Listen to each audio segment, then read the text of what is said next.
O'zbekistonda yangilik akalar. Ko'rishingiz mumkin, high-tech fasondagi yangi ko'rinishdagi temir so'rimiz tayyor bo'ldi. Razmeri 3 ga 3,5 bo'lgan. O'ta ideal holatda chiqdi. Menga o'xshagan odamlardan bemalol 15 kishi sig'averadi. Agar tikka turib, bunga o'xshagan holatda turadigan bo'lsa, 30-40 kishidan bemalol sig'dirsa bo'laveradi. Taxtalar rossiyskiy sasna taxta bo'ladi. Bir-biriga kiradigan shponkali qilib berganmiz, xudo xolasa. O'ta baquvvat holatda bo'ladi.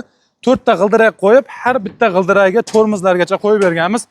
Bitta bosib qo'yadigan bo'lsalar, xudo xolasa hech qayerga qimirlamaydi. Rangini xohlagan rangga o'zgartirib beraveramiz. Narxi kimga qiziq bo'lsa, kommentariyaga narx deb yozsalar, biz sizlarga o'zimiz aloqaga chiqaramiz. Undan tashqari bu joyda yana Qashqadaryoga Qarshiga chiqib ketib turgan 2,5 ga 4 metrli so'rimiz ham bor. Toshkent shaharga chiqib ketib turgan 3 metrga 4 metrli. Undan tashqari yana bitta Toshkent Zangotaga chiqib ketib turgan temir so'rimiz 3 metrga 3,5 metr holatdagi taxtalari bilan hamma narsasi chiroyli holatda bitgan.